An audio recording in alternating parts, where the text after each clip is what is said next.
All right, yo, what's up, what's up? Give up the rock. Uh, Hello, my fellow revolutionaries. And today, you're probably asking yourself, what are we looking at here? And we are going to be taking a look at a particular figure. Yo, give up the rock indeed. 4IS, you are my rock. Thanks for joining. Um, yeah, we're going to be looking at a particular figure of, I guess you would say, the workers' movement, or just like a figure of the people. No, it's true. A figure of the people who was named Mary Elizabeth Lease. So she was a political activist, I guess you would say, in the Gilded Age. So on Tuesday and Wednesday this week on Twitch, we did a live stream about the Gilded Age and kind of understanding what the Gilded Age was exactly, to try and draw some correlations between the Gilded Age and what we're living through now, and whether or not we're living through a second Gilded Age under the guise of the tech bros, and, as you know, someone like Yanis Varoufakis would call them, the techno feudalists. So we're essentially, as a part of that kind of investigation, we uncovered a lady by the name of Mary Elizabeth Lease, who, as I said, was an American political activist who lived during the Gilded Age and kind of fought against corporate America, and was one of the front runners, I guess you would say, in a general populist sentiment from the Midwest, fighting against, yes, corporate America and Wall Street and all that type of thing, and everything the kind of capitalist establishment kind of represented in the Gilded Age, which was like, America is this land of wealth and opportunity, and like been some incredible advancements since the 1860s, so the end of the Civil War in America, and like the height of the Gilded Age being like, the 1890s. So, a 40-year period where there's incredible wealth creation, incredible development, expansion of industry. And it seemed that, like, although there was this incredible wealth production and value production, the working classes, the agricultural, the people that lived on the land, rural peoples, were actually not only not seeing a share in the wealth, but their living was going backwards. Their standard and quality of life was going backwards. And so Mary Lease was like I said, a political activist who kind of rallied a lot of people together, and like started a movement basically called a populist. They were called themselves the Populists. They formed a popular party, or a people's party, and they basically represented a threat to the major political parties in America. So the two major political parties, the Democratic Party and the Republican Party, who were set up, I guess, at a time where America was kind of rural. And I'm not going to lie, her name sounds like an old timey character from a revolutionary book around the turn of the century. Yeah. And like, it sounds like she's part of the Lend-Lease group or something like that, and she's some type of capitalist herself, like in the construction industry with a name like Lease. But she was Irish Catholic, and Mary suggests, very Irish use there. Mary Elizabeth Lease.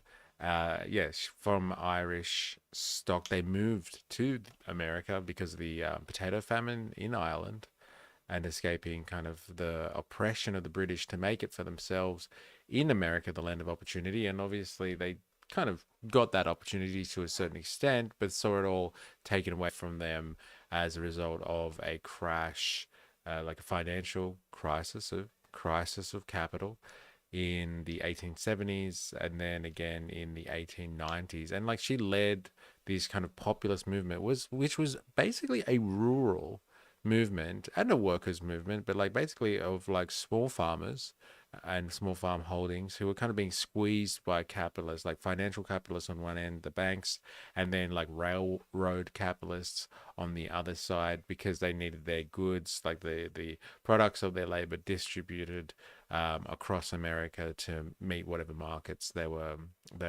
interacting with.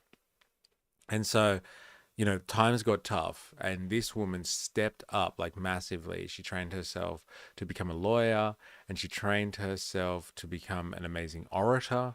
And like, she would just go around public speaking. And like, when basically, when these people, not just her, but like when people in Kansas, where she was located during her political activism years, like formed this populist party. She became like one of the major figures of that party, even though women didn't have the right to vote at that point. So she was also a suffragette. So like, massive figure in like the history of feminism too. And she, yeah, spoke really well and just enthused a lot of people, encouraged a lot of people to kind of see this disparity and see the problem of inequality in a society like an industrialized society like what the Americans have and what we have today. And just point out that like, governments shouldn't be there, the system shouldn't be there to help the wealthy elite and the upper classes maintain their position. The government should be there to serve the people. That was a huge American ideal. It was one of their founding principles when starting their experiment, which was the United States. So like, she really highlighted how industrial capitalism and the extreme concentrations of wealth and power that it had created basically and fundamentally undermined the ideas of liberalism, which was its creator. And she highlighted that contradiction and that disparity, and she fought against it. She really fought hard against it, and like, she copped a lot of attack for it. But I think she's important to recognize as a historical figure.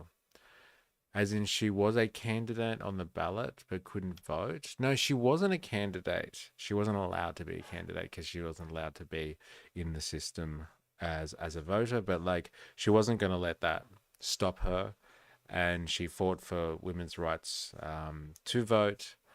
But like, she was a political figure in the sense that she was an activist. She was out there campaigning with this populist party and trying to bring about change through the political process, without obviously her being able to technically be involved, in the sense that she couldn't vote and she couldn't run for office. So like, it's an interesting story because it really paints the kind of the picture, that like, this is only, we're talking about what, 150 years ago, that like, women couldn't vote. They're living through the first wave of industrial capitalists, extreme disparities of wealth, wealth inequality, which was tearing up the country. Because like, prior to that, people were a lot more autonomous. They didn't have to enter into wage labor relations in order to basically eat, like, to live, to etch out their existence. And then by the time that industrial capitalism has rolled around, the American population that is engaged in wage labor is huge by this time. It's like an overwhelming majority of the population after the Civil War. And so these people rely on the capitalist relations to a certain extent to actually exist. And so if the capitalist relation is really just serving the top capitalists, the top of the 1%, then it's just leaving all of these other people behind, and they're falling prey to the system. Whereas before, they could look after themselves outside of the wage labor system. And so they saw this as an incredible injustice. Like, here in our second Gilded Age, most people you interact with, they don't know anything else. And so like, they might think that inequality is a bad thing, but like, well, they've never known any other system. So they're much more apathetic about it. But like, these people were pissed off. They were pissed off. And she is a very, very great example of these very, very angry people that demanded change and satisfaction and a return to basically the point of their nation.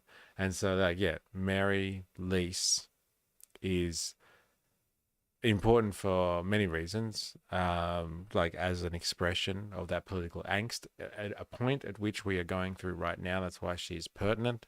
But like, she's also important because she was a woman, and they had a shit go back then, 150 years ago. They couldn't vote.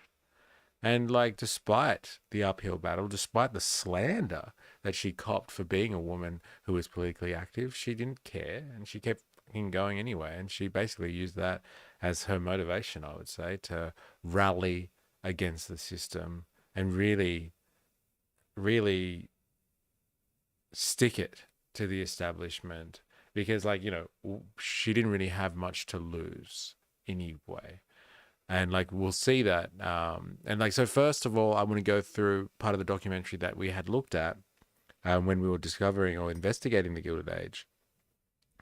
The part of the documentary that deals with Mary Lease, just to give you some context on her. And then we'll look at another documentary. We'll look at some quotes of her, some speeches that she had done, just to get a picture of like what it is that was concerning this woman, like why she was getting, like why she was agitating politically, and why she backed a populist party. I spent a bit of time speaking about this the other day. Like, populism is not a bad word. Like, I put out this short recently where I talked about like right-wing populism is on the rise, and why is that? And like, there were these kind of right-wing people that got in on the comments section, and they were just like, "Ugh, it's only populism because of you lefties and you wokies. You caused this," like, kind of thing. And I was like, hold on. Like, I'm not actually saying populism is a bad thing. Like, the word populism seems to only carry a negative connotation today, and like, that's not exactly what populism means. Populism is a form of politics which appeals to the masses.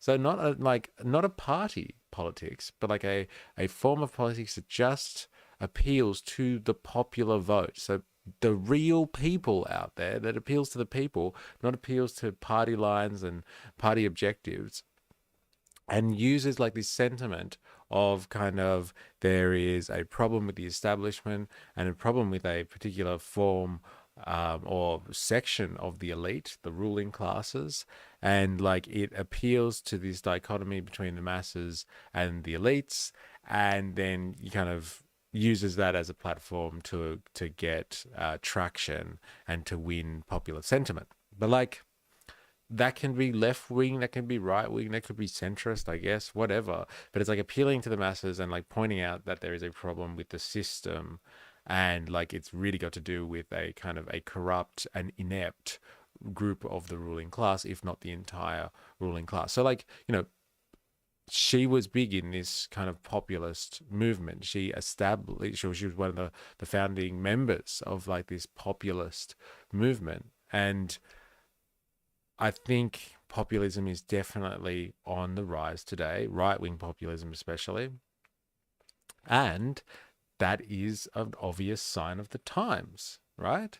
Like, the sign of the times being that, like, if they were living through the Gilded Age and like populism started there, or like they initiated a populist movement as a result of the Gilded Age, and like, we're seeing a rise in populism now, and like, the chances are the other side of that relationship then is like, that means we're living through a second Gilded Age.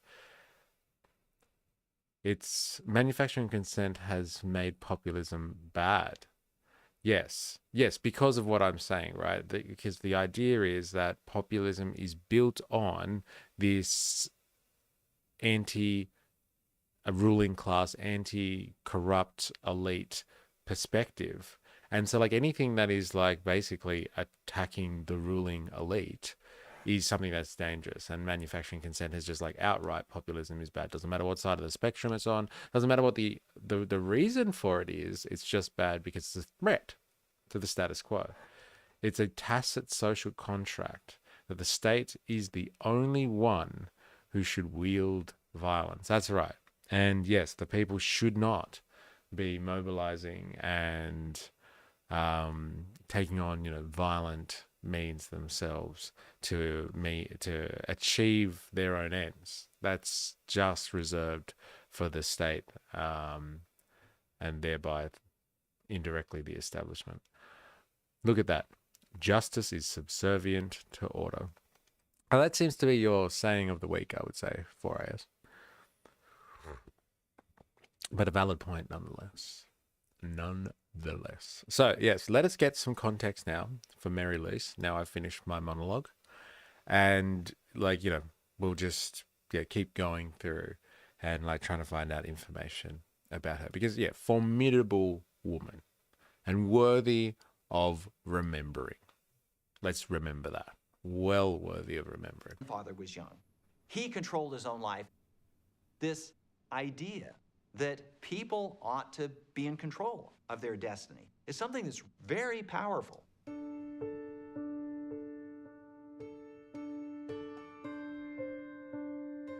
Frustration in Kansas had sharpened into resentment and scorn. Among the loudest voices of protest on the hot, dry prairie was a 39-year-old former school teacher and licensed attorney named Mary Elizabeth Lease. She was an energetic agitator who made a living giving speeches in support of underdogs, labor unionists, suffragettes, and in the summer of 1890, underdogs, the Kansas farmer. She flashed across Kansas in that day of turmoil, one well-known editor remarked. A harridan in the eyes of her enemies, a goddess to her friends.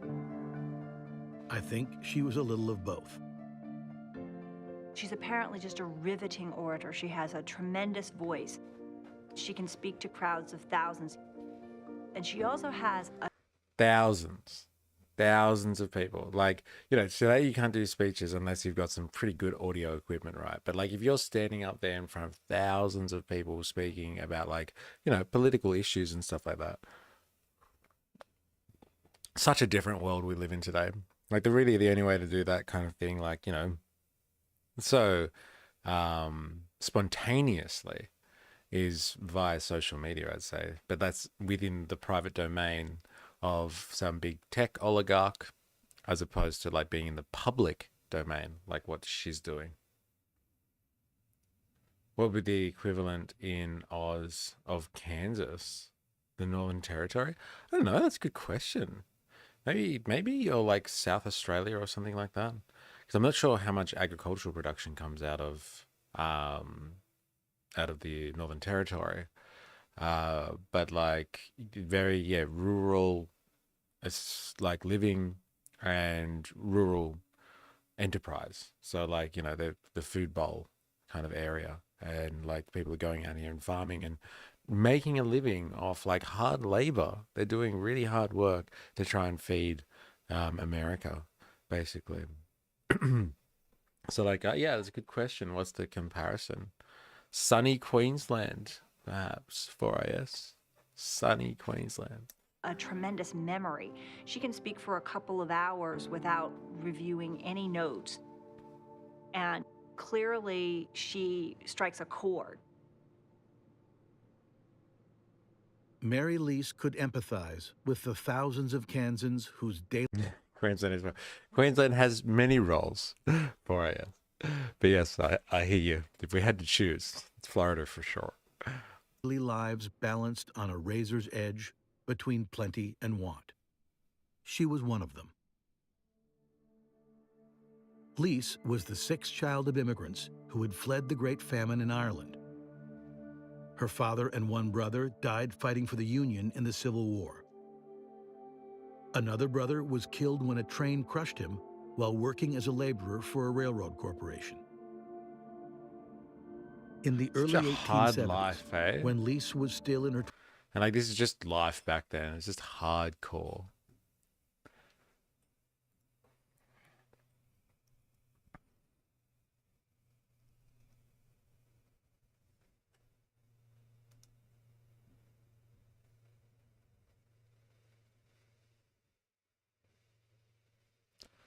Yo, Kansas. Whoa, what happened? All right, so where are we looking at here? So she's from Kansas. I'm not sure if she's actually from the city or not. I'm just trying to get my bearings. I'm not the best when it comes to American geography. See, look at that. Kansas is like smack bang in the middle.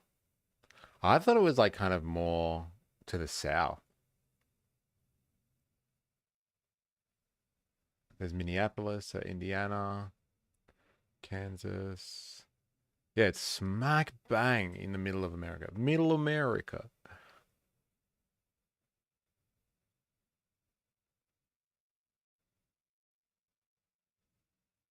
Yeah, and so like these are all, yeah, rural population or farmers and stuff like that, apparently. Missouri.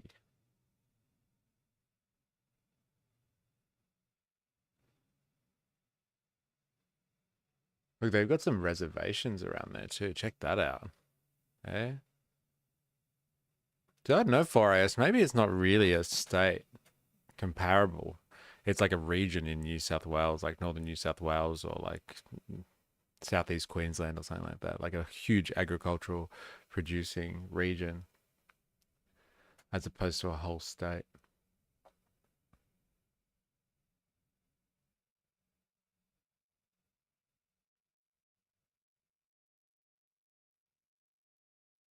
All right, back to the documentary. 20s, a nationwide economic depression swept away her husband's pharmacy business and all of their savings. They lose everything. She's very embittered by poverty and frustrated, and comes to feel that, you know, that the social order just isn't fair. Whoa, whoa, whoa. Women could not run for state office in Kansas in 1890, but Lease helped to spur the founding of a new local political organization, the People's Party, widely known as the Populist. The People's Party. The Populists believe. So communist, isn't it? Eh? I guess communist is very specifically the workers' party. But like, you know, same at the end of the day, let's be honest. Right? It's all meaning the same thing. The people that do all this stuff versus the class that lies idle. That they're being ripped off, that industrial capitalism discriminates against them. And they're right. The populists organize politically to do something about that. Hi, I'm Ben, and I'm here Boo, at JK Ben. to share an amazing Boo. opportunity.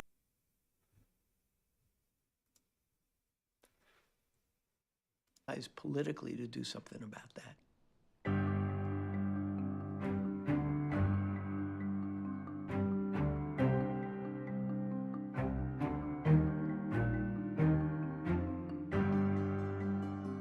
They leave both parties to form their own because they feel both parties are corrupted beyond hope, that they're too much under the thumb of big business. They buy senators, they buy congressmen. Their lobbyists infest the Capitol. Well. Sounds exactly like what's happening today. Politicians being completely bought off by lobbyists. Well. Not much changes. It sounds like UAP adjacent, but I'm sure they were sincere. Yeah, it does in a way, but like, you know, if the UAP actually had some type of scruples and like meant something apart from just like being created by a billionaire or something like that. Boo. The People's Party put up a full slate of candidates for the election that year and announced its intent to wrest state government from the grasp of big business. Mary Lease says this kind of system is fatal and destroying the lives of millions of people, and that if we don't do something drastic about this, we not only will lose our way of life, but American democracy will go down with that way of life. Yeah, this is why democracy is such a problem for the ruling classes and stuff like that. Because like they have a two-party system, it's set up nicely. It's in the clutches of the largest and richest people, largest companies or capitalists and the richest people. And like, you know, you can have people starting up their own political parties and like influencing the political decisions and like making choices about what happens. You can't have that. That's dangerous. That's dangerous. That's what Chomsky's always going on about. Like, you know, the political, like the democratic system is still there.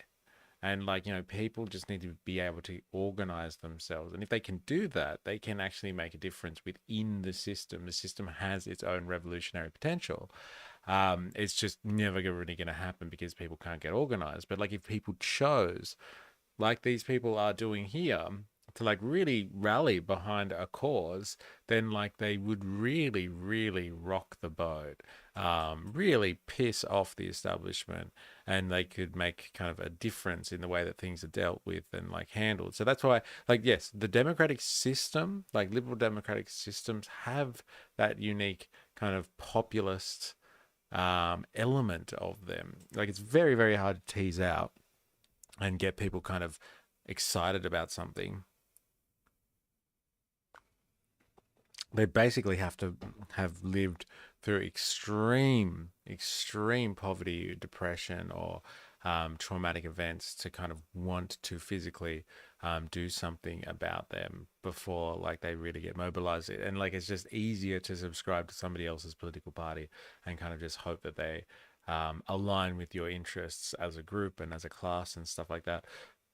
But like unfortunately, the existing like kind of parties in most little democratic societies around the world are already kind of divvied up between big financial and corporate interests and like the interests of big institutions, let's call them. So like yes, to unleash the real revolutionary potential of liberal democratic societies, you'd have to start populist movements. You really would. Like what these people are doing. When someone has 5 homes and someone else is starving, then the first man has something that belongs to the second man. Ooh. People shouldn't be starving while other people have. Let's just hear that again. Way of life. She's got some mad zingers, this woman, like some really good quotes, and we'll look at those later. She said, when someone has 5 homes and someone else is starving, then the first man has something that belongs to the second man. And like, doesn't that just ring so well for like, especially what's happening in Australia? I'm sure this is happening in other Western countries. I know it happens in a lot of developed countries, like look at Hong Kong and stuff like that. Like if the first man has 5 homes and the second one is starving, the first man has something that belongs to the second. Like if you can basically accumulate such superfluous wealth, like you don't actually need 5 homes. Like she didn't say 3 homes, she didn't say 2. Like, cause some people, you know, you could move around a bit, you could live in 2 homes a year, maybe you could live in 3, but like, you know, you have 5 homes and somebody else is starving. Like there's a fucking problem with the system right there. It is unjust and it like deserves to be shaken up and like burnt to the ground even. And like that's not that, like that saying is not very hard to apply to today's circumstances. I know it's definitely like this in the Australian housing scene, at least. My 2 quotes for this week: justice is subservient to order, and the more things change, the more they stay the same. Yeah, it's really uncanny how applicable that statement is in like 21st century terms. Like really, really crazy. Yeah. People shouldn't be starving while other people have so much more than they can possibly ever use or spend. Lease had scoundrels to blame, and she called them out. She was particularly focused on bankers in New York, like the one at 23 Wall Street who seemed to have his fingers in everything. J.P. Morgan. It is no longer a government of the people, by the people, and for the people, Lease told her crowds, but a government of Wall Street, by Wall Street, and for Wall Street. Wall Street is the arch villain. It doesn't produce anything. It just trades in paper, controls everybody else's life without offering anything tangible to the national welfare. That's how they see it.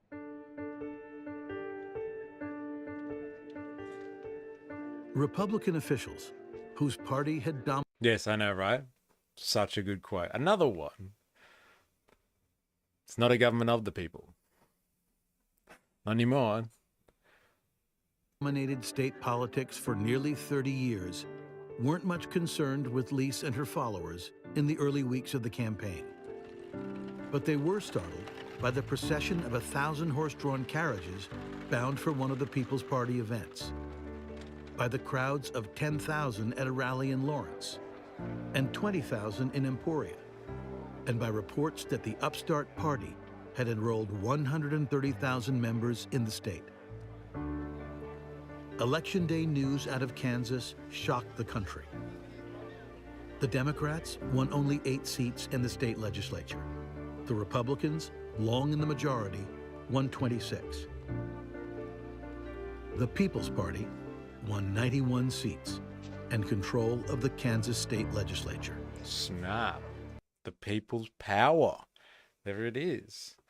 Say, like, you know, forming your own political movements and like getting people behind them, rallying support, and like you can knock over the political system. Like, this obviously is not the national level we're talking about here, but like, you know, it's a good case study on how like populism can work from a grassroots level. Like, you know, calling, you know, Donald Trump right-wing populism, while it is applicable, like it's not the best use of the term because he is within an established party. If he like formed the Trump party and then like rose to power that way, like it would be much more an appropriate use of the terminology populist than just like saying that because like he speaks to the people. He's still working within the framework of the Republican Party. You know, that is one well-oiled machine, the Republican Party. And so like, you know, still pretty safe and very establishment. This triumph, declared one populist newspaper, is but the beginning.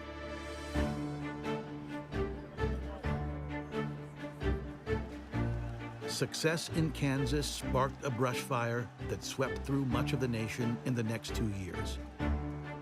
Newly encouraged farmers joined acolytes of Henry George, labor unionists, and miners from the West. Black professionals and farmers in the South were also drawn to the People's Party. Republicans had abandoned them in the years after the Civil War, and Democrats were working to strip them of the right to vote. The Populists were the last best hope. There is a surprising number of black farmers who have managed to buy land, despite the fact that most white landowners in the South are pretty reluctant to sell land to blacks. But the vast majority of black farmers are tenant farmers or they're sharecroppers. The economy's in very bad shape, and the Populists have a program to really transform the economy in ways that'll be good for working people. The People's Party built a platform of radical and untested ideas. Public ownership of railroads and utilities, a federal income tax, a Treasury Department empowered to write loans and to control the money supply. All right, so did you hear that? This is like radical, untested stuff that these populists are platforming on, okay? This is radical stuff, people, okay? Let me just play that again to see how fucking radical these people are. Outrageous. They should all be rounded up and thrown in prison. Let's listen to how radical they are. Ready? Built a platform of radical and untested ideas. Public ownership of railroads and utilities. Public ownership of railroads and utilities. Public owned utilities. Publicly owned water, electricity, sewer networks, roads. Railroads should be in public ownership. Like, this stuff is from the populists, not from the two major parties. Not at all. These are from a people's party, a grassroots political organization.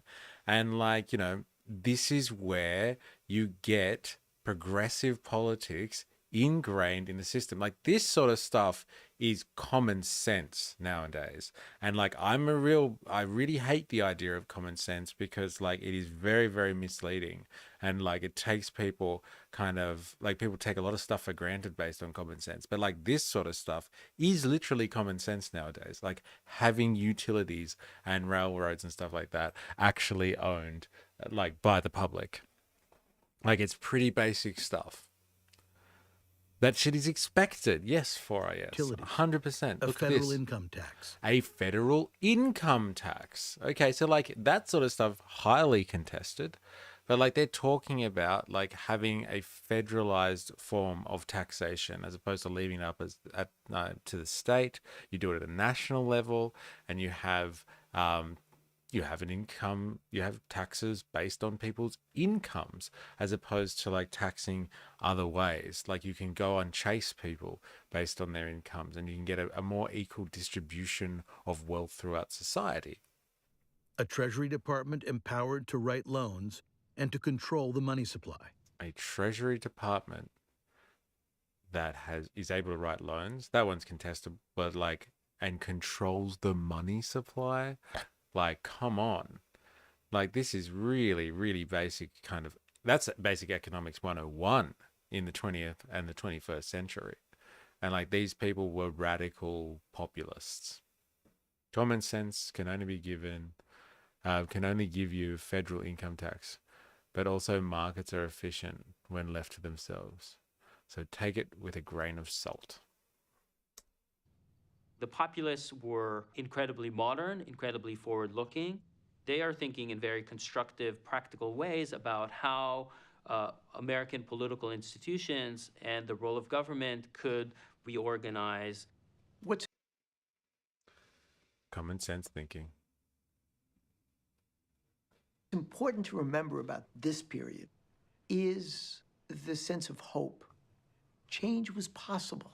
Change was imminent. Democracy would triumph. I think that's a difference between that Gilded Age and the Gilded Age we're living in at the moment. Like, there is not a sense of hope, and there is no faith in democracy. Like, there is absolutely no faith. Like, before, it was just like the two major parties suck, they're not serving us, let's mobilize and use the democratic system to our advantage. Like, now a lot of the sentiment is, well, like, democracy sucks, it's corrupted, like, you gotta drain the swamp, like, it's just infiltrated by big business. But there's no like, let's create a new party, let's like do something about it. This is like, government sucks, democracy sucks, it's all doom and gloom. It's largely apathetic today, the sentiment towards politics. There's none of this democracy will triumph or faith in the system kind of thing. The two major parties in the first Gilded Age equal, no, people, don't think for yourselves. Think like we want you to. Pretty much.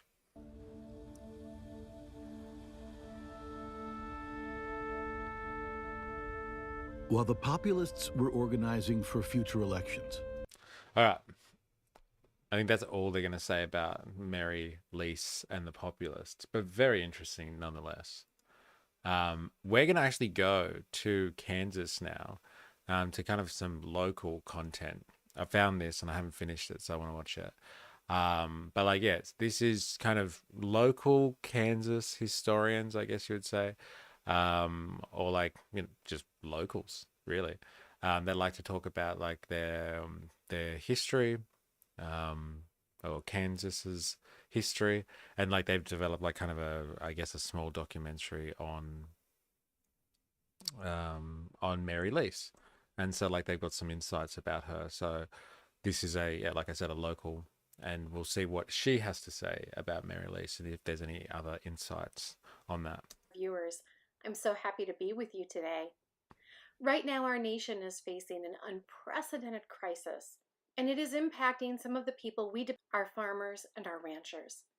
Today, I want to introduce you to an unlikely 19th century heroine for farmers and ranchers everywhere. And she made her mark in Kansas. Before she took to the stage and enthralled audiences, Mary Elizabeth Lease was born Mary Clients to Irish immigrant parents in Pennsylvania in 1850. During the American Civil War,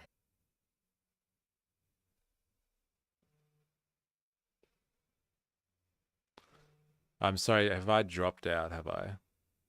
No. Okay. I think I'm back online. Just let me know. Just shoot me a message, anyone, if I've dropped out at all.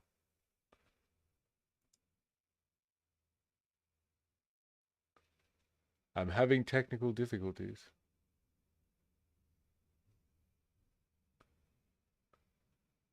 No, I think I'm back. Just message me, please, chat, if I drop out again or something like that. I think I am back. That was weird. That was really weird. No, I think the stream is okay. Stream health is okay. That's weird. That's very strange. Wonder why that happened. All right. Again, let me know if anything drops out. You're fine now. Thank you very much, 4S. Technical Assistance 101. All right. So the Clients is the name of the family that she's born into. Her maiden name. She left her mother and siblings behind and headed west to Kansas. A devout Catholic, Mary sought employment as a teacher at the Osage Mission near St. Paul, Kansas. While at the mission, she met and married a local pharmacist, Charles Lease. For the first time in her life, Mary enjoyed prosperity and security. However, the financial panic of 1873 saw the Leases lose everything. Mary and Charles picked up and moved to Denison, Texas. Farming was hard and life proved difficult for Mary. While in Texas, she gave birth to 6 children, 2 of whom died in infancy. Her experience as a farm wife proved to Mary that the plight of the farmer, the working classes, and those who toiled long hours for little pay was being neglected by politicians. Mary also found time to study law while in Denison. Not content to accept their lot in life, the Leases again moved, this time back to Kansas. They settled in the growing community of Wichita in 1883. In Wichita, Mary became active in numerous social causes. Wichita? Again, I do not know my American geography.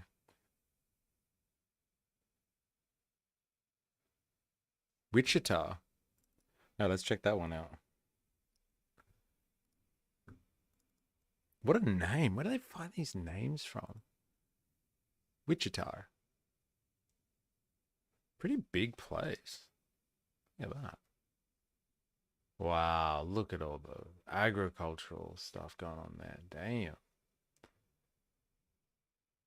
Wichita.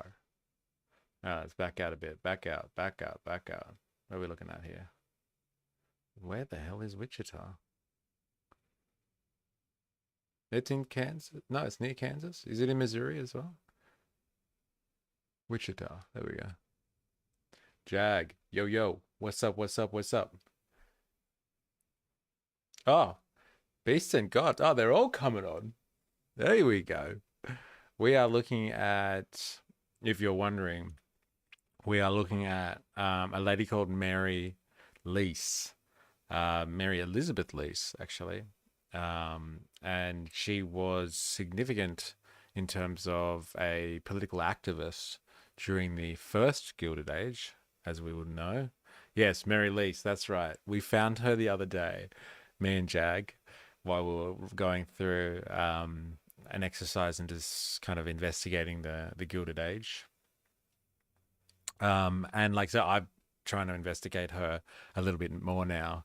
And like, we've just kind of watched the original documentary that we were watching the other day, which was the PBS one, and just that small segment on her. And now I've tried to find some other like information about this Mary Lease, because like she sounds like one formidable woman, like, you know, and like I really wanted to learn more about her. So she's apparently moved from, you know, Kansas down to Texas, then to Wichita. And then I guess she's moving back into Kansas at some point, I guess. Unless I have completely...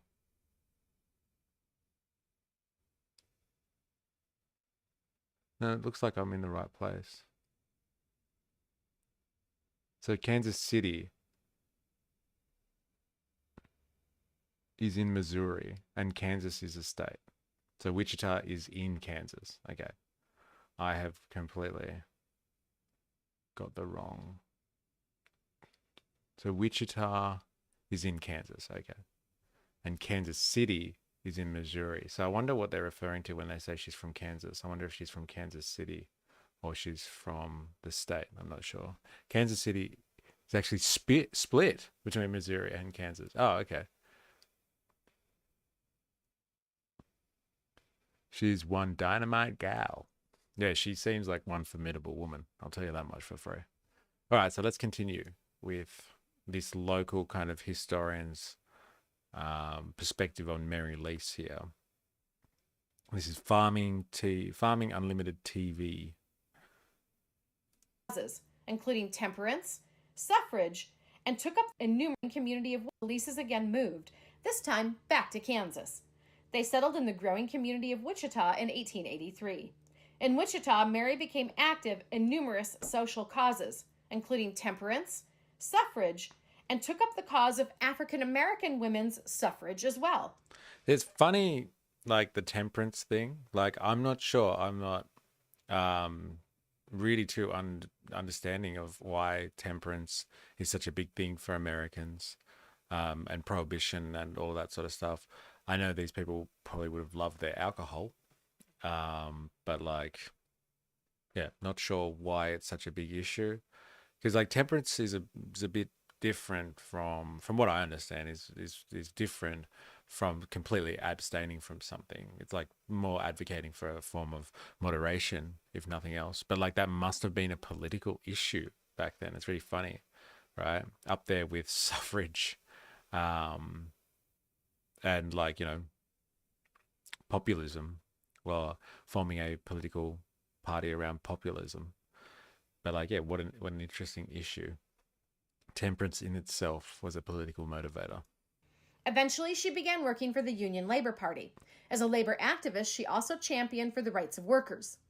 By the late 1880s, Mary became a member of the People's Party, also known as the Populists, taking up the cause of Kansas farmers who were protesting high mortgage interest. So she can become, for us, I guess there's the distinction. She can become a member of a political party, but she can't vote and she can't take office, but she's a member of the political party. In railroad rates, she became a powerful voice on behalf of the farmer. She traveled the country speaking to any audience that would listen as she railed against big corporations' greed and ineffective government policies that brought about the downfall of so many family farmers. While farmers, ranchers, and laborers adored Mary, she was not without her detractors. William Allen White said of Lease, she could recite the multiplication tables and set a crowd hooting and hurrahing at her will. Others said she was unladylike, unwomanly, and argumentative. One critic said Mary was a petticoated smut mill. What a hardcore criticism that is. It is pretty hardcore. Her venomous tongue is the only remarkable thing about the old harpy. Damn. Mary's shining moments came when she was on. So like this is her political opposition, right? All they can do is attack her like on her feminine traits as opposed to like her actual policy and stuff like that. So this is what politics would have been like 150 years ago if you're a woman.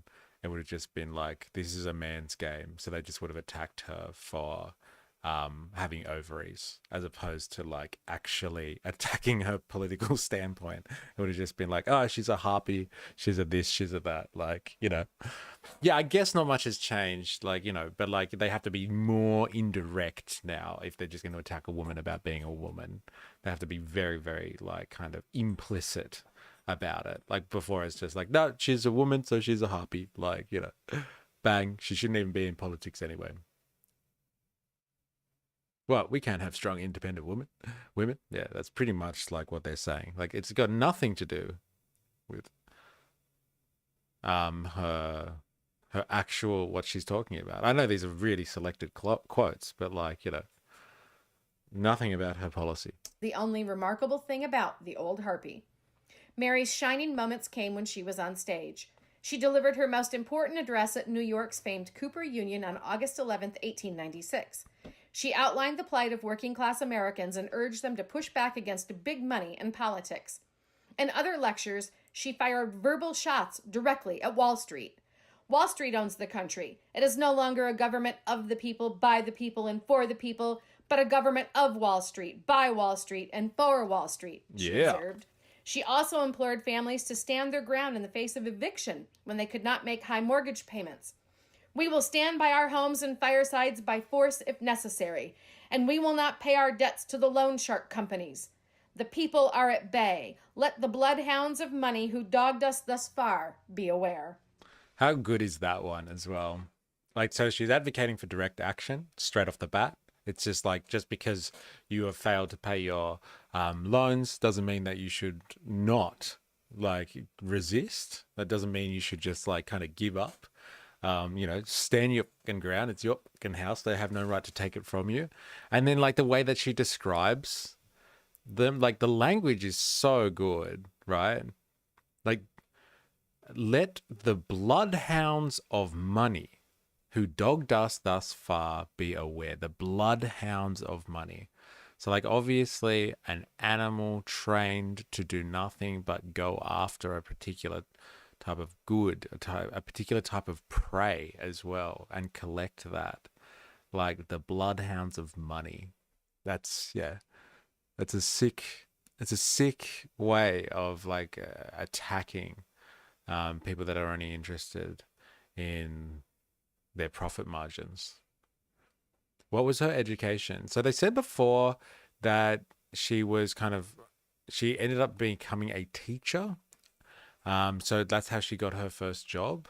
And then she self-trained as a lawyer and then got her license to practice law.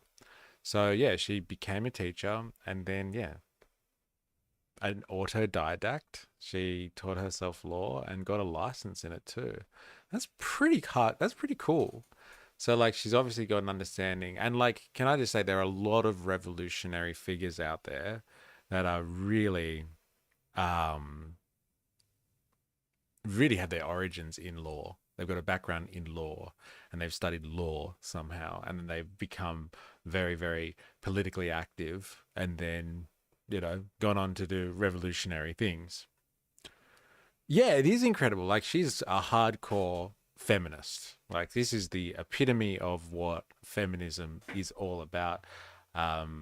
Especially like for her time as well. Like it's hardcore. Not only is she politically active, but like she's self-trained and a lawyer and she's practicing, or she's got a license anyway. Who knows what she was actually practicing, because I haven't heard people talk about that yet. But like the language is on point. She's obviously well read too.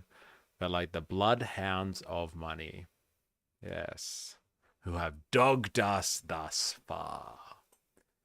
Be aware. We are coming. While Mary's public life was active, by 1896 her personal life was in turmoil. She divorced Charles and moved to New York City with their children. She spent her time working as a lawyer, activist, newspaper editor, and was a popular lecturer. During her lifetime, Mary was able to see women gain the vote, the passage of prohibition, and reforms like the direct election of senators and the regulation of railroads and banks. On October 29th, 1933, at the age of... There it is, the regulation of railroads and banks. Like she would have been a massive activist against kind of the Gilded Age and like the robber barons and all that sort of stuff. And she saw the regulation of banks, finally, the regulation of the railroads. She saw women get the vote, like, all of the things that she was working towards and fighting against. I'm not saying that she was the silver bullet or she brought about this stuff, but she would have been instrumental in bringing those issues to the fore and having them talked about. I wonder what happened with her and her husband, though, because she just takes off to New York with the kids. I wonder what he did. She's got the kids too. 83, Mary Elizabeth Lease drew her last breath.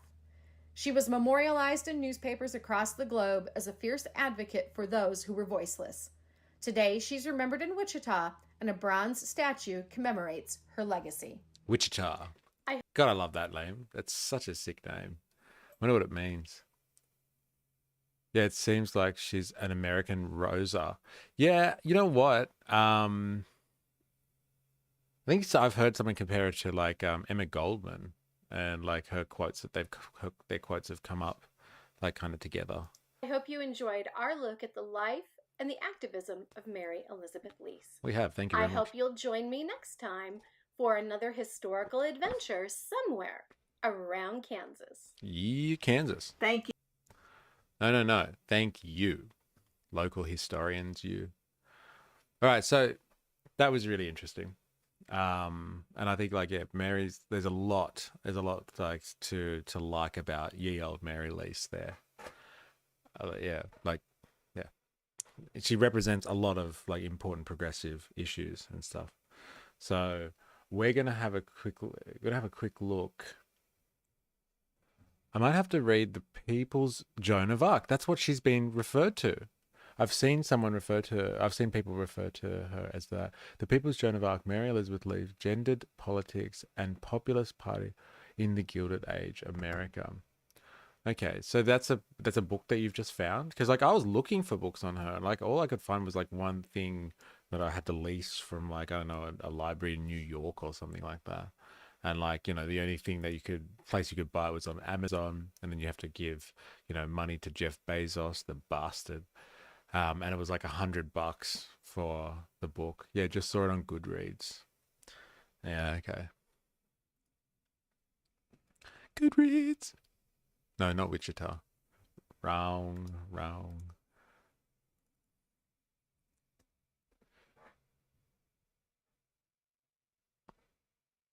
The People's Joan of Arc. There it is.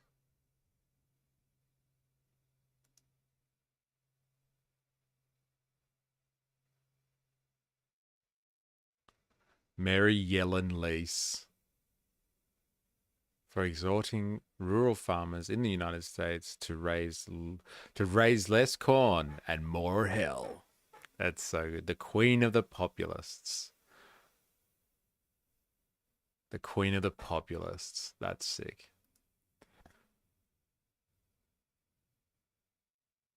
Yeah, nice.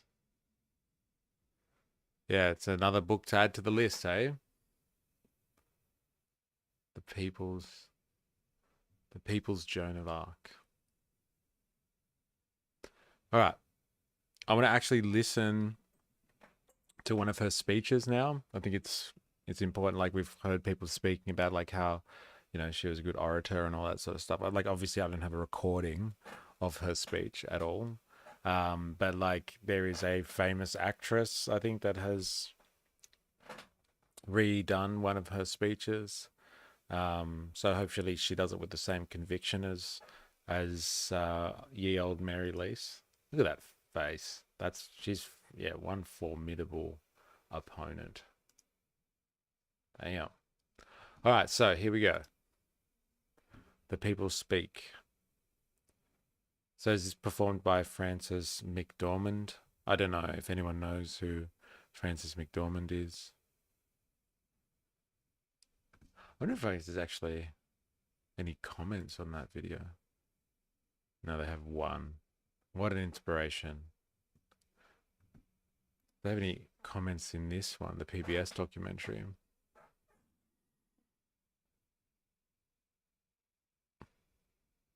This explains a lot about current US politics. I've always wondered why employers, especially huge corporations, have such political power in the US. Well, wonder no longer, my friend.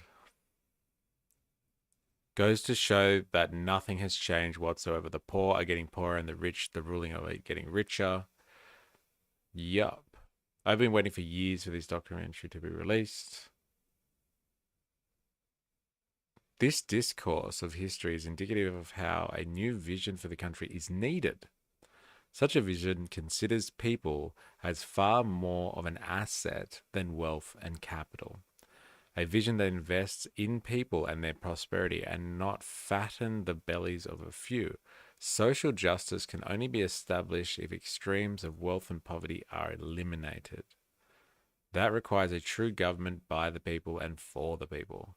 Just because of the fact there exist a lot of people in our country, that does not diminish their worth. Every human is deserving of education and opportunity. If the USA is unable to do that to its own citizens, who will? Wow, that's pretty good from Susan Timor there. Nice stuff. Lots to think about. Never knew the trickle-down effect had such a long, infamous history. Like, look at all these comments on this, like, Gilded Age documentary stuff. Like, it's all pretty populist, like, People's Party kind of stuff. Apparently a great business back then was selling hats. Yeah. Astute observation.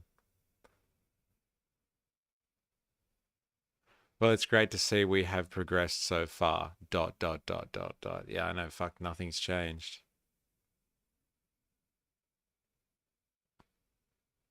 It's really funny because, like, all of this stuff, right, about the Gilded Age and about, like, Mary Lease and everything, like, it's apparently from one perspective. Like, I heard this person, I guess they're libertarian, I guess, speaking about the Gilded Age, and they were kind of like, you know, a lot of people say bad stuff about the Gilded Age, like there was extreme inequality and, like, you know, people squeezing the working class, and, like, you just had robber barons that were out there, like, you know, kind of basically running loose and drawing incredible and exorbitant wealth off the backs of the entire country, like basically you know, of the exploitation of the entire nation kind of thing.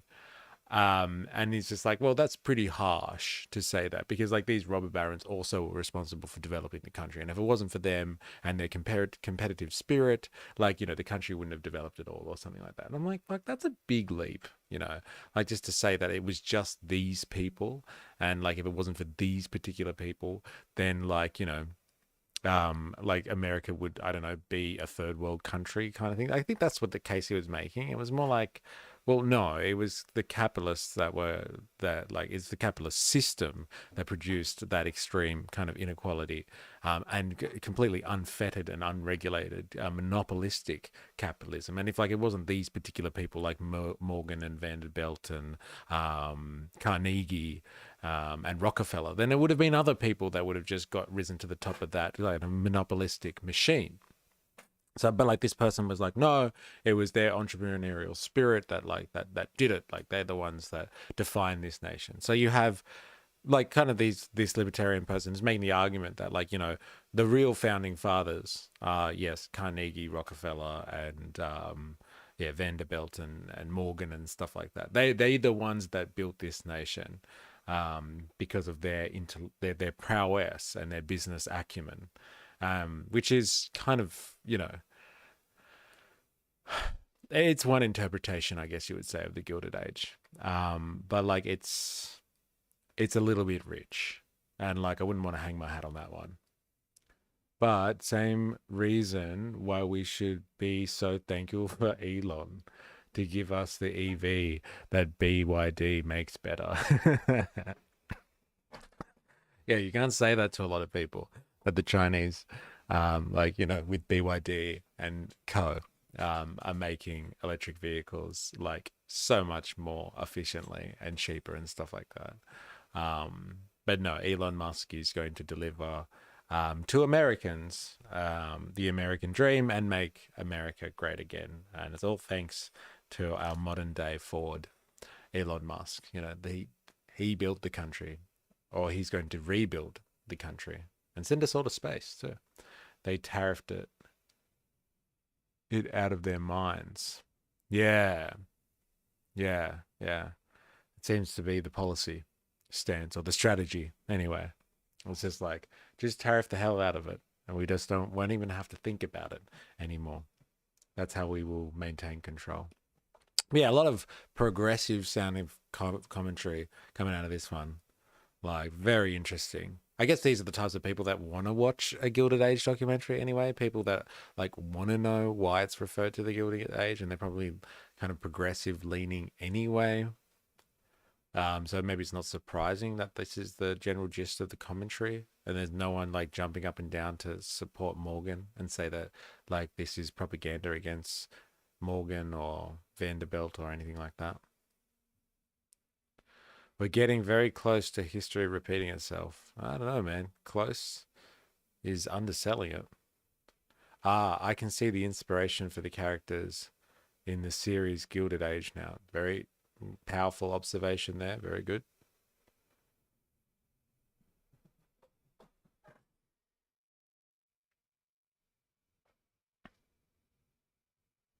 Yeah, interesting. All right, let's see one of Mary's like speeches, you know, breathed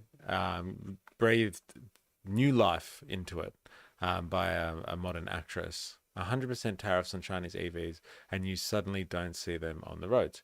Incredible. Who would have thought, eh? Interesting that Trump keeps referencing McKinley, who was the president during this time. It is, isn't it? Yeah. Whoa.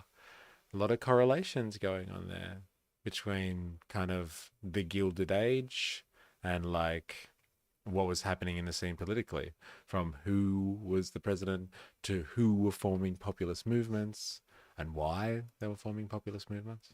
But like, let's hear what her oratory might have been like, shall we? Mechanization of farming in the late 19th century forced small farmers to borrow money to pay rent for their equipment. When they could not pay, their farms were taken away. They began to organize, forming the populist movement of the 1880s and 1890s. Here are the words of one of its most important leaders, Mary Elizabeth Lease. When was that, Anthony? Well, it was 1890. Thank you. I didn't get it. This is a nation of inconsistencies. The Puritans, fleeing from oppression, became oppressors. We fought England for our liberty and put chains on 4 million of blacks. The great common people of this country are slaves, and monopoly is the master. Wall Street owns the country. It is no longer a government of the people, by the people, and for the people, but a government of Wall Street, by Wall Street, and for...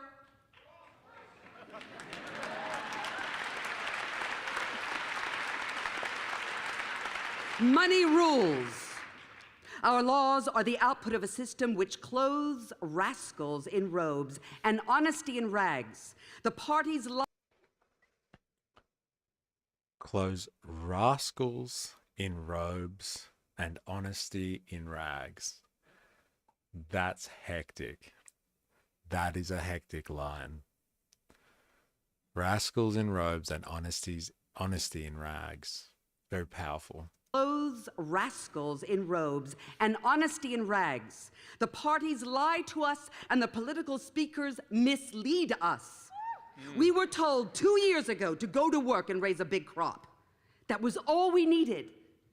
We went to work and plowed and planted. The rains fell, the sun shone, nature smiled, and we raised the big crop that they told us to.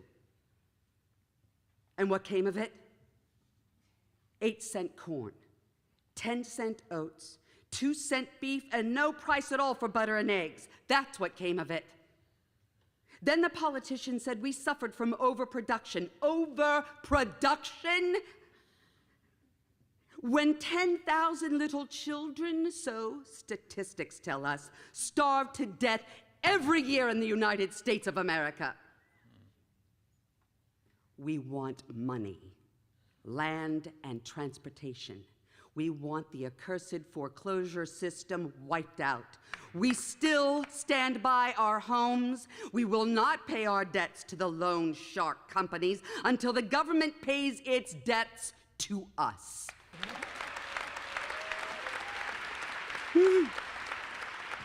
The people are at bay, so let the bloodhounds of money beware. The overproduction part. That's interesting because like we've talked about this a lot on the channel, like that capitalism by its very nature it does not produce for use. It produces for the sake of profit. And like, you first of all you produce, then you find the consumer, and you hope those two meet up so you can realize your profit. You could say this exact speech today and just tweak the numbers. Yes, and that's why I want to get back to the overproduction part, because like, The politician said so we they tell us to produce, we make stuff. suffered from overproduction. Overproduction? When 10,000 little children so And here's the absolute outrageousness of the capitalist mode of production is that we have people that are wanting, and like, you have a system for the first time in human history, the productive forces, the forces of production, our ability to create value, our ability to produce things as a large social group, have developed to an extent where we produce more stuff than we can distribute.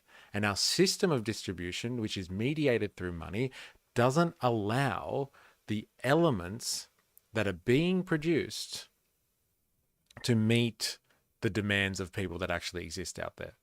And so like, overproduction, they turn around, they ask us to produce stuff, and then they turn around and say, you've overproduced. But there's people that just go without. There are people that are wanting. This is a huge contradiction in the capitalist mode of production that has not been experienced by humanity before at such scale. Like, the one thing that like people that are pro-capitalist, I guess you would say, or supportive of a capitalistic mode of production are saying all the time is just like, but it's produced such living standards, it's produced such wealth, it is lifted people out of poverty. Yes, I see that, I understand that, but I raise you this, that those same productive forces that you say are just, instrumental in defining our point in history and saying we are way more civilized than anyone that's come before us, that is exactly the thing that we stumble upon when we look at the relative humanity of this system of production. And like, you can have a system that produces so much, like we've read in the past, $218 billion worth of food was produced in America in the year 2020 that was thrown away or was not used appropriately. Yet you would have thousands of people, millions of people that would be going without, that would be potentially living under a poverty line or not being fed well. You'd be having hundreds of millions of people across the globe. And like, if you can produce that amount, like $218 billion dollars worth of food and just waste it. So like, that's not the entirety of the amount of food that is produced. That is just the portion that is wasted. We're just talking about the stuff that goes wanting. That is an element of overproduction. And like, you have great suffering within the system as well. That is a system that is out of balance from a humanitarian perspective. From a profit perspective, like, whatever, who cares? Who cares? If the intention of a mode of production is just for profit, then it's working. It's working well. But if the intention of a system of production is to serve, like, kind of, the people that operate in that type of society, then you have to acknowledge that that is a failure of that system. That is an inconsistency, and that is problematic. And like, the question has to be whether or not we want to do something about that. Like, that is really the only question that needs to be answered. If it is the case that people decide collectively that we don't need to address that problem, and like, they're happy to live with the fact that people starve within the system, and like, we overproduce in the order of like hundreds of billions of dollars and waste food in the orders of hundreds of billions of dollars, and like, people are okay with that, then fine. But like, if we aren't okay with that, like, as a civilization, as cultures. If we're not okay with that, then like the system will have to change. We'll have to do something about that. And the thing that really gets me with people that are very pro-capitalist and stuff like that, especially conservatives, they're also usually religious, and like conservative in a Western sense usually ties to religion, which would be Christianity. And Christianity has got a lot to do with like, you know, feeding the poor and like, you know, giving away your wealth, and like dedicating your life to kind of helping out other people. And like if like the value structure of Christianity is based on that, but like it is also a value structure which, you know, breeds conservatism. Like there is a massive disparity there, an inconsistency, a contradiction, a hypocrisy, if you want to call it that, between those types of values and the system of production that allows us to just waste so much value. Like so much value. Like I'm not talking about like, you know, consumer goods here, like TVs and shit like that. Like I'm not talking about like, you know, making Ferraris. I'm just talking about making food. Like everybody needs to eat. Not everybody needs a Ferrari. It would be interesting to see how many more people around the world could share while in a system without US controlling everything. It's interesting, and I guess that's what the BRICS people are working on at the moment. Hey, they are setting up the new world order. Let's call it.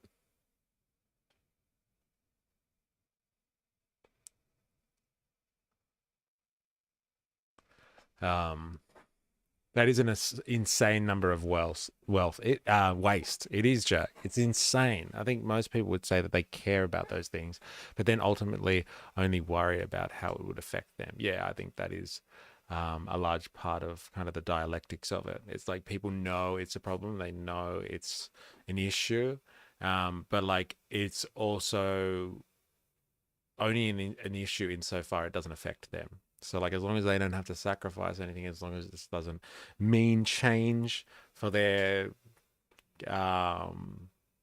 comfortable existence, then it's appropriate to talk about that type of stuff and address it, again, as long as it doesn't affect them ultimately.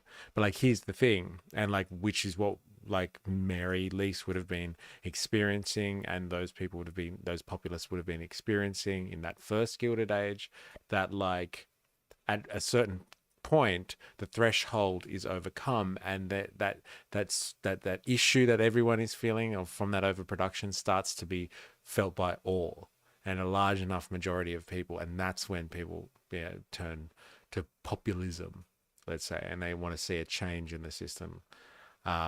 There does reach a critical point. And I guess you would say today that we haven't met that critical point yet. Because like people they feel the need, or they feel repulsed by that level of waste, but it's not motivating enough for them to want to kind of do anything about that in any sense, unfortunately. Statistics tell us starve to death every year. Yet. Whether fortunately or unfortunately, if you know what I mean. Because like to get to that yet point, there will be a lot of suffering to get there. Here in the United States of America, we want money, land, and transportation. We want the accursed foreclosure system wiped out. We still stand by our homes. We will not pay our debts to the loan shark companies until the government pays its debts to us.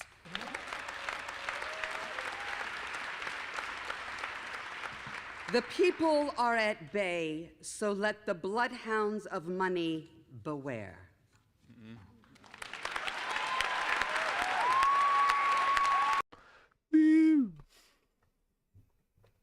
Wichita.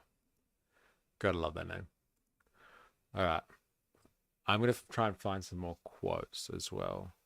I did find a good website before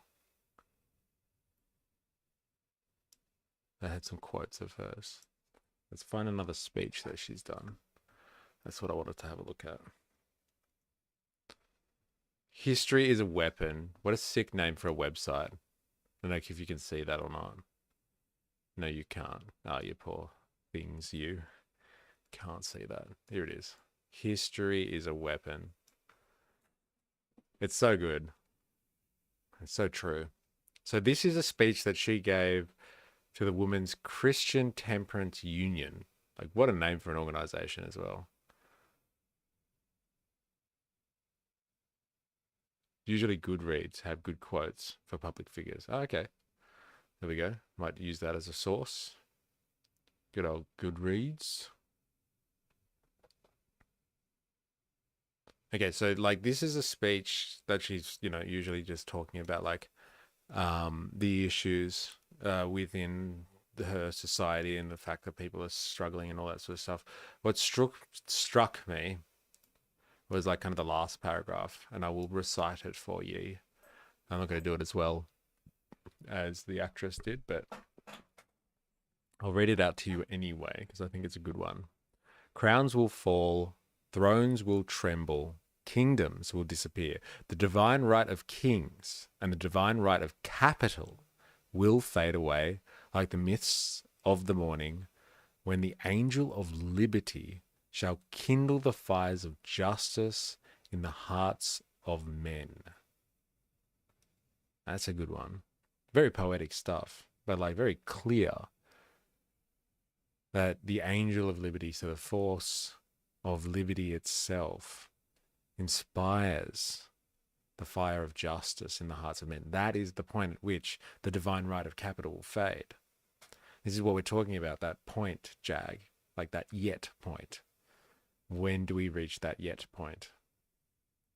Exact justice to all, special privileges to none. No more millionaires, no more paupers. This is the interesting disparity. No more millionaires, no more paupers. No more gold kings, silver kings, oil kings. No more little waifs of humanity starving for a crust of bread. No more gaunt-faced, hollow-eyed girls in factories. No more little boys reared in poverty and crime for the penitentiaries and the gallows.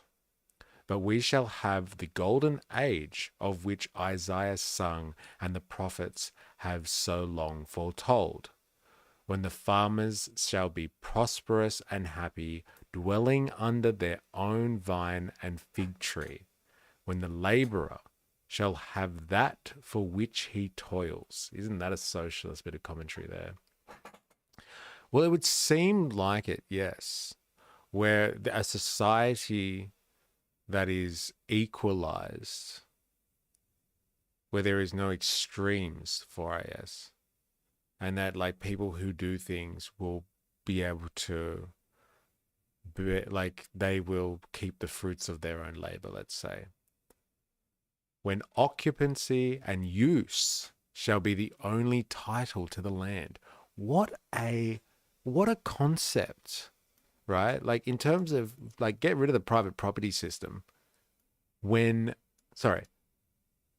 occupancy and use shall be the only title to the land.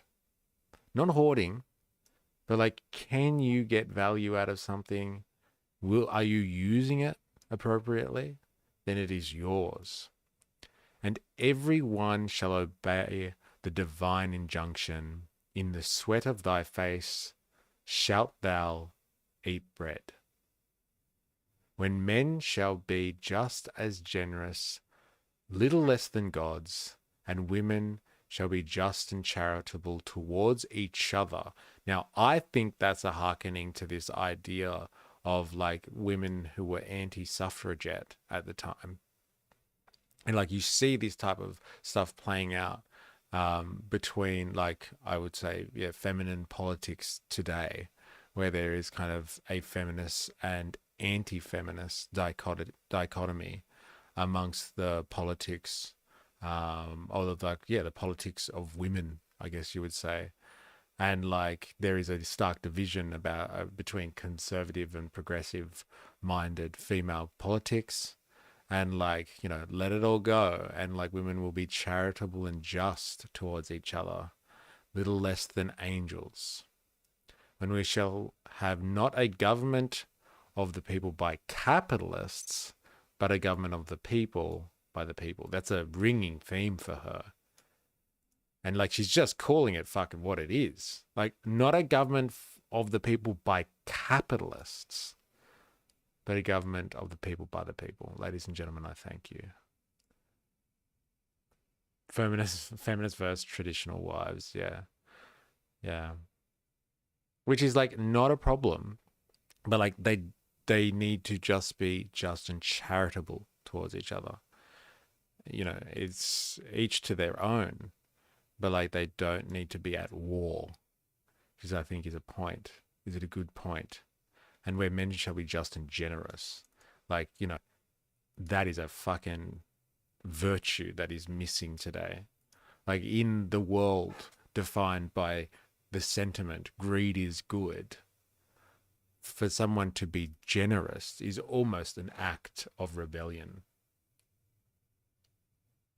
I feel like people are too scared to use the C word. Charitable? I hope you mean charitable. Unless you're talking about something else. People are too scared to be generous. Like, it's not just scared to be generous, but like it is in and of itself an act of rebellion these days. Well, I guess there are two, class and capitalism. Okay, yes. Yeah, it's funny actually, isn't it?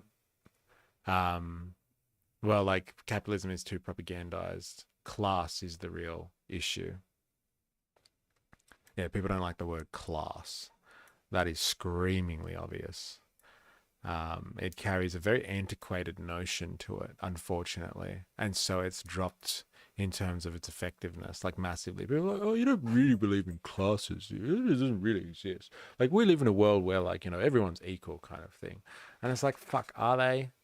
Are they really? Just because, like, you don't have distinction between people and birthright, like, someone's born into an upper class, so they're better than you.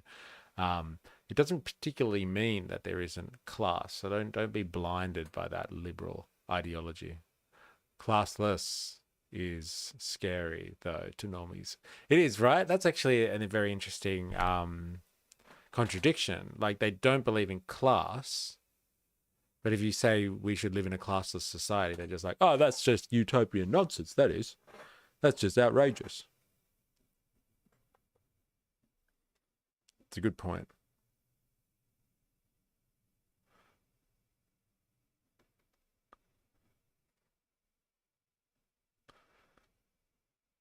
That's a very good point. Anyway, she's got some great speeches, this woman. Add that to your contradictions. I just wrote it down. Yeah, I did. I'm adding it to the list. I'm going to add it to the list, everybody. Just give me a second. All right, let's have a look at some of her quotes then.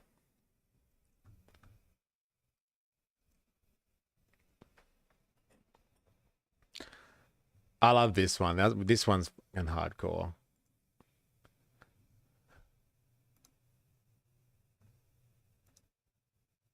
Straight off the bat, Kansas had better stop raising corn and begin raising hell.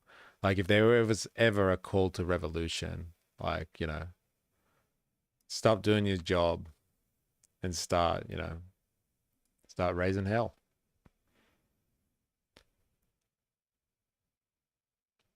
An organized effort is making to deceive the people. There are two great enemies of thought and progress, the aristocracy of royalty and the aristocracy of gold. So, like, this would have been a real thing, like the actual class society back then. Like, there would have been leftover kind of rich and established people before the rise of industrial capitalism. And there would have been the actual nouveau rich and the establishment from, like, the aristocracy of the capitalists. And they are the great enemies of thought and progress. And I think that's an astute observation, like today as well. Like, progress is limited by the interests of the aristocracy of gold, and thought itself is too. Like, thought itself is being held back in the name of profit. I am jotting down notes for my future speeches. That sounds punk. If you told me she was a singer in a punk Kansas band with that light, I believe you. I know, right? It is. It's fucking, yeah, scream that one over and over again. Yeah, this is the overproduction one. So we've read that one. What you farmers need to do is raise less corn and more hell. The different version of that one. We want the accursed foreclosure system to be wiped out. We stand by our homes and stay by our firesides by force if necessary, and we will not pay our debts. I think this is a good thing that we talk about this often for us on like the podcast or just generally, like the idea of debt jubilee. Like at a certain point, if they're coming after your home, like do you stop paying your debts and refuse to leave? And like what happens at that point? Like, I know we're not there yet. Like, we were in 2008. That was happening. People were losing their actual homes. And it happened on a large scale. But, like, you know, if they come for your home, what will you do? Will you stand up and fight against it? And if they do it en masse, like, people will stand up en masse. Wall Street owns the country. It is no longer a government of the people, for the people, by the people, but a government of Wall Street, by Wall Street, and for Wall Street. The great common people of this country are slaves. A monopoly is their master, but the bloodhounds of money who have dogged us thus beware. A mortgaged home, an empty stomach, and a ragged back, no party. We will live to write the epitaphs of the old parties. Died of general debility, old age, and chronic falsehoods.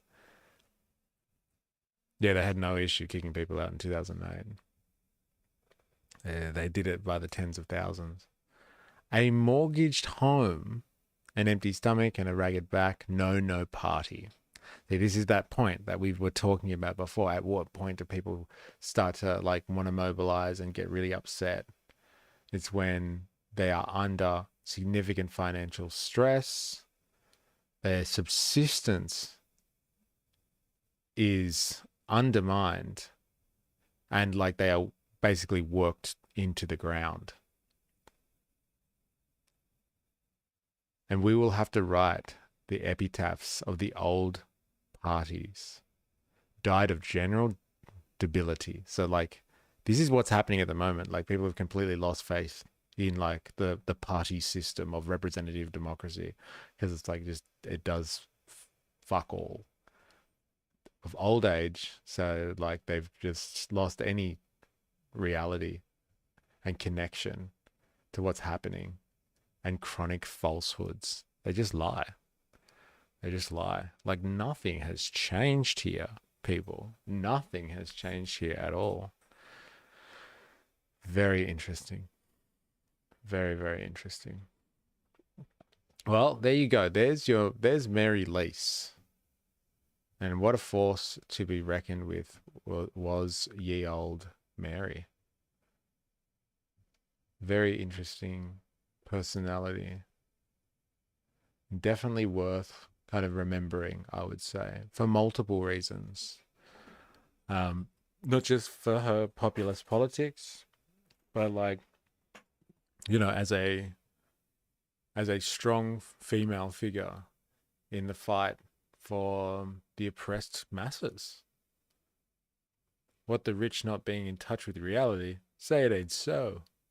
Unfortunately, it's so. I literally had a friend text me today, I don't vote, not in my blood, but I couldn't take a fourth Obama term. Interesting. So are they suggesting that they did vote then in this case? I don't vote, not in my blood, but I couldn't take a... So they did vote?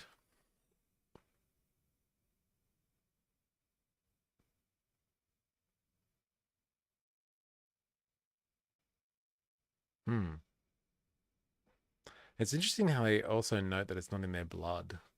Because like I read a book last year called "Hit 'Em Where They Hurt," "Hit 'Em Where It Hurts," and it was. I'm guessing they still didn't, but couldn't support Kamala.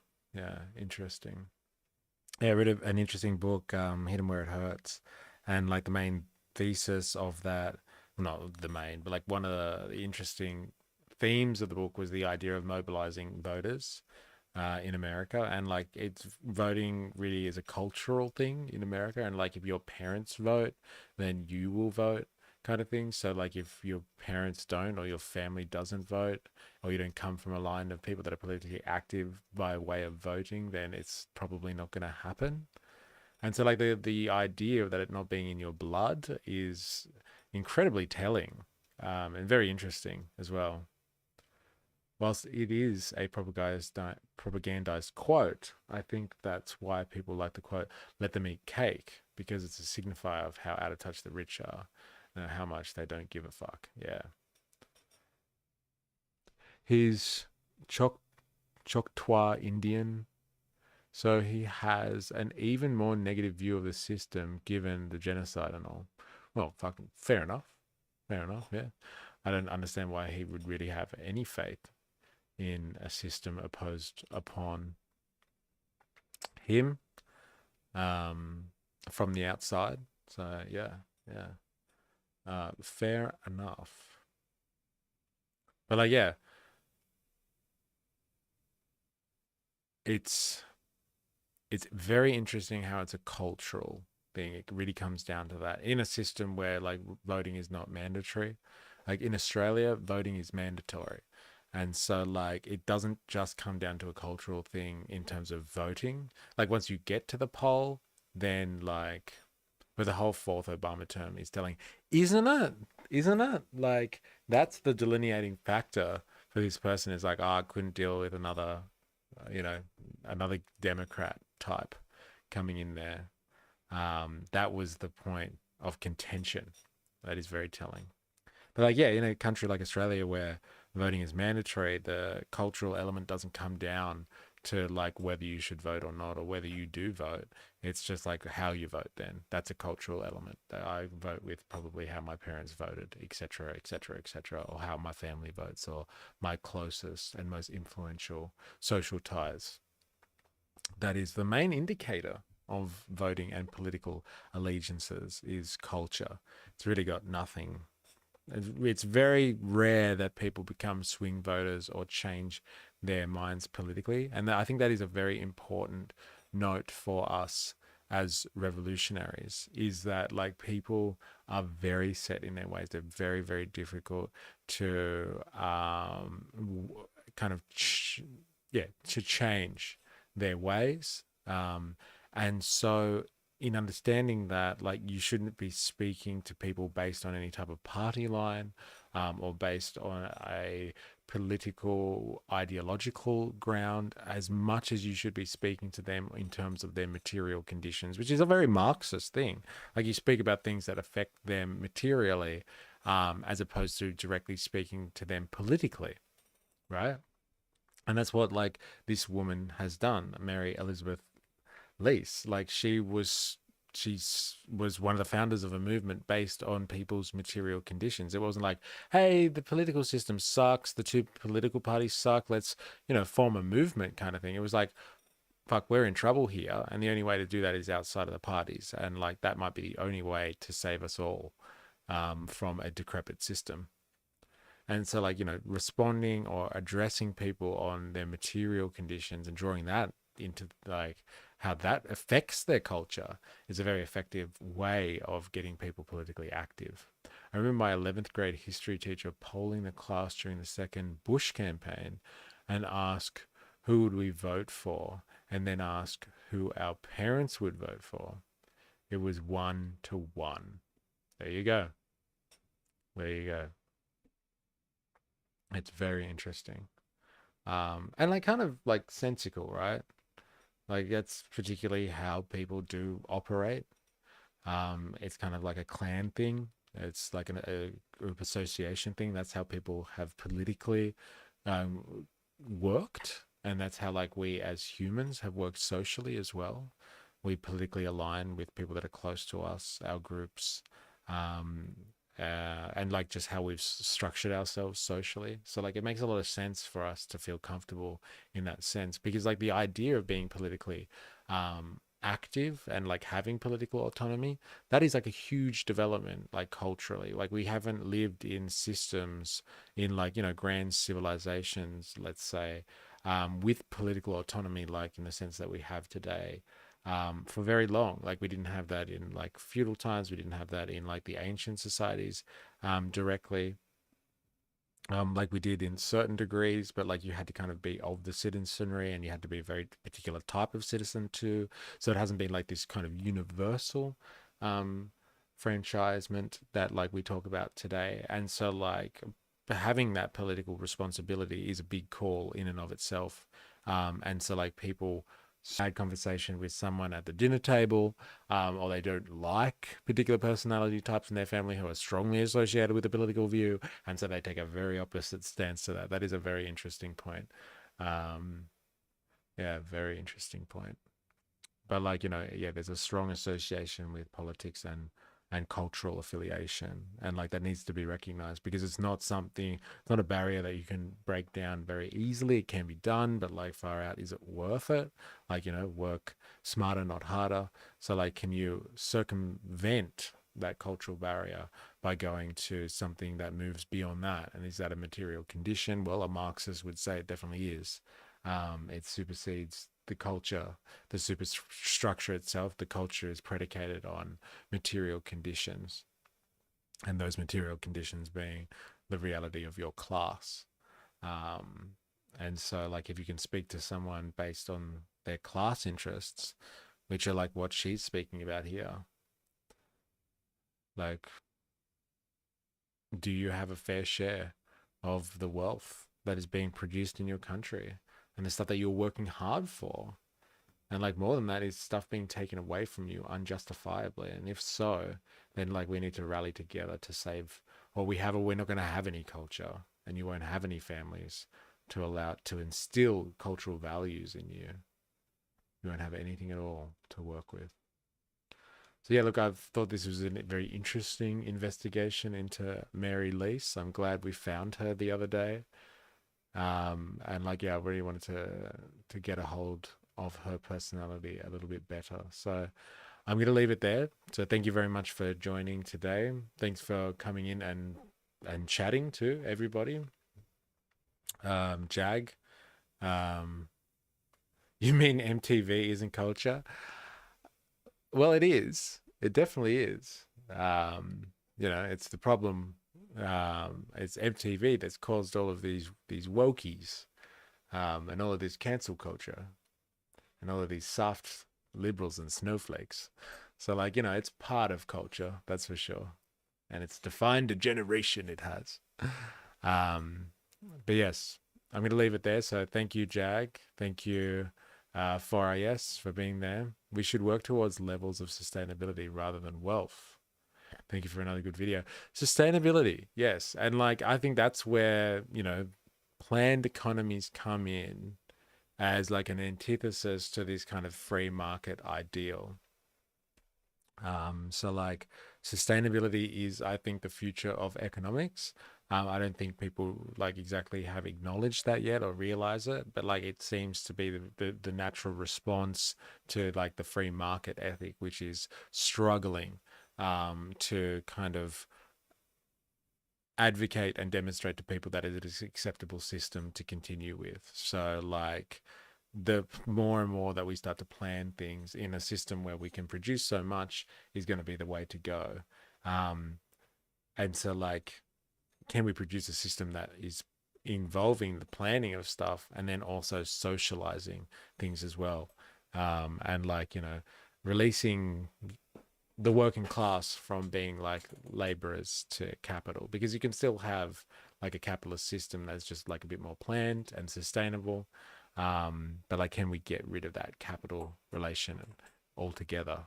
That's, that'll be interesting to see.